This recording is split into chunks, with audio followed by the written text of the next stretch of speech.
Have you ever received unexpected money and instead of excitement, you just feel pressure? Because you've seen this before.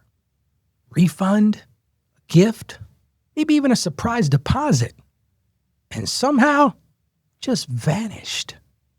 No lasting change, no progress, just temporary relief. Friend, unexpected money is a test of direction, not just discipline.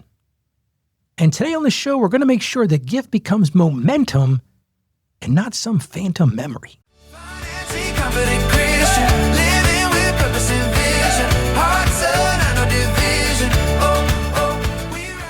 And this all stems from a question we got from one of our listeners. This is what the listener wrote. Ralph, I received a cash gift, and instead of feeling excited, I actually feel nervous. I've seen money come and go without creating real change, and I'm afraid this will disappear the same way. I don't want this to be temporary relief. I want it to actually move my life forward. What's the wisest first step that I can take so that this truly counts? I love questions. If you've got a question for this show, you can go to financiallyconfidentchristian.com/question. But I love this question because I think all of us may have experienced this from time to time. And my big idea for today is that unexpected money needs immediate assignment before your emotions take over. But how do you do that? Here's the first thing I'm going to encourage you to do. Pause before spending anything. Don't celebrate with a purchase. Create a 48, 72, maybe a 1 week buffer. Let that excitement settle for a little bit. Because wisdom grows in that pause. It's so easy to get stuck in that impulse. That impulse grows in speed. So stop what you're doing first. And then once you have that emotional release, think about this. Secure stability first. Ask yourself this. What would reduce stress the fastest? What are the things in your budget? Man, if I had this extra money, I could do this and it would solve this problem. Maybe for you, you build or top off your emergency savings.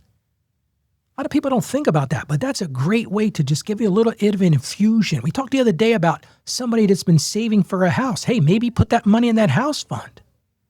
This is also a great time to maybe pay down some high interest debt. Or maybe catch up on something overdue. Maybe you've been putting something off, and now is the time to do that.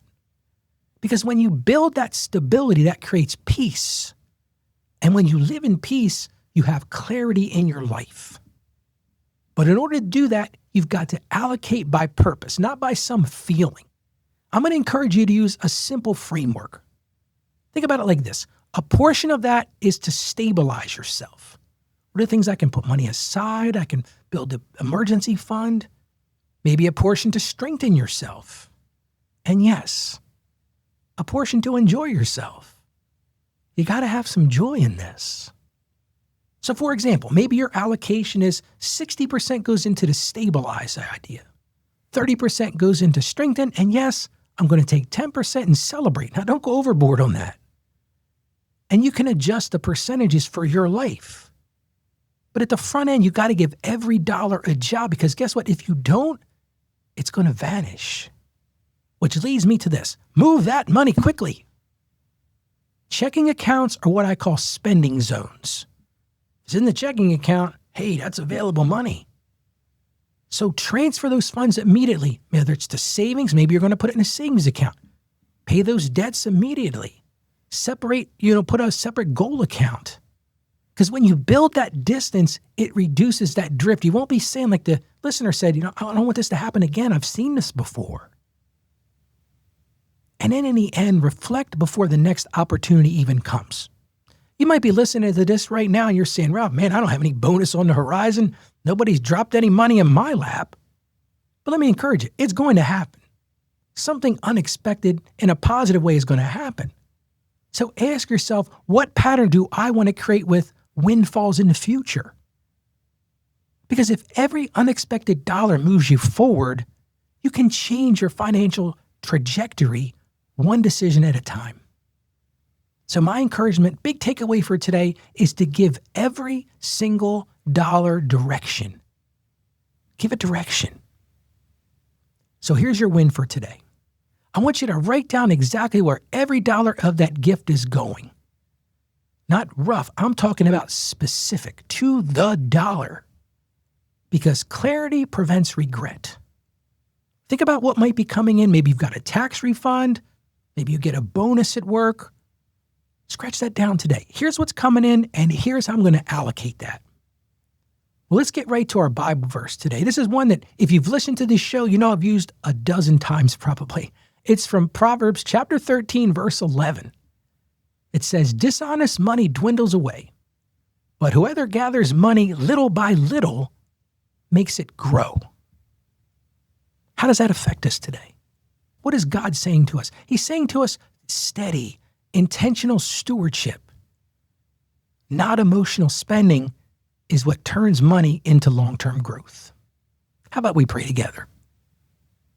Lord, right now, I just want to thank you for this unexpected provision in this listener's life. Give them wisdom to steward it well, Lord, and calm that urge to rush. Guard them from those impulsive decisions that all of us battle. Help them to strengthen their foundation. Help them to build some stability. And help them to celebrate responsibly. And Lord, let this gift become progress in their life, not just more pressure. And we ask this in Jesus' name. Amen. Friend, hear me on this. Unexpected money becomes lasting progress when you give it purpose. So do that today. Give it purpose.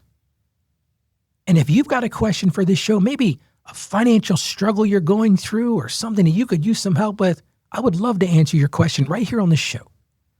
You can do that by going to financiallyconfidentchristian.com/question. We'll put a link right in the show notes, but you can go to, again, financiallyconfidentchristian.com/question. I would love to hear your question. As you know, I love answering those questions. Well, thank you so much for joining me today. I want to encourage you, stay financially savvy. May God bless you. And you have a truly wonderful day today. Financially confident Christian.